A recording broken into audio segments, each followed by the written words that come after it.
ఓరిని దుంపదేగా నేనే స్పీడ్ తోలుతాకుంటే ఈడు బండి ఎక్కిన చూసి వాచబడ్డాడు తండ్రి. అది బండి అనుకున్నాడో లేదా విమానం అనుకున్నాడో తెలియదు కానీ కుక్కని కొట్టాడు కొడుతున్నాడండి. రాత్రి అనేది లేదు, పొద్దునని లేదు, వాంచుతాడు. మేమే పెద్ద స్పీడ్ తోలుతామేమో అనుకుంటాండి మా ఊర్లో. లేదు లేదు, ఎప్పుడెప్పుడు కింద పడిపోతామా అన్న ఎదురు చూసినట్టుంది మాకైతే. ప్రాణాలు కుప్పట్లో పట్టుకొని ఛత్రపతి సినిమాలో మాదిరి హైవే ఎక్కేసాము.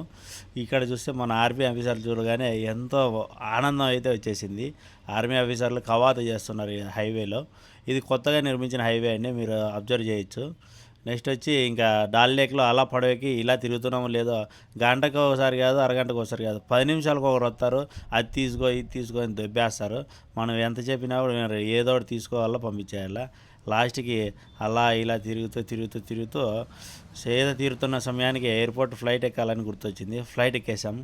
అక్కడి నుంచి ముంబైలో ఒకసారి దింపింది ఫ్లైట్. ఇందాక చెప్పినట్టు స్కార్పియోన్కి అయితే 2000 రూపీస్ ఛార్జెస్ తీసుకున్నారు లదాఖ్ నుంచి శ్రీనగర్ వెళ్ళడానికి. దాని తర్వాత ఏదో బతుకు జీవుడా అని చెప్పి బెంగళూరు ఎయిర్పోర్ట్లో అయితే బండి దిగేసాము. బట్ ఇక్కడ ఒకసారి నేనైతే బస్సు ఎక్కాను. ఎయిర్పోర్ట్ మధ్యలో బస్సు ఎక్కడం అంటే షాకింగ్గానే ఉంది.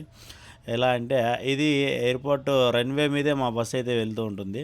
ఇది అన్ఎక్స్పెక్టెడ్లీ ట్విస్ట్ అనమాట. ఇప్పుడు ఎవరైనా కోరుకున్నా కూడా ఇలాగైతే తీసుకెళ్ళరు.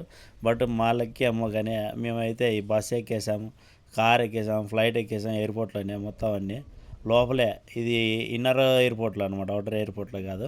ఇంకా ఎలాగోలా బెంగళూరు ఎయిర్పోర్ట్కి అయితే రీచ్ అయిపోయాము. బెంగళూరు ఎయిర్పోర్ట్లో మా మిత్రుడు దేవా మన వాహనం పెట్టుకొని రెడీగా ఎదురు చూస్తున్నాడు, ఎప్పుడెప్పుడు వస్తారా, ఏమేమి తెస్తారా అని చెప్పి.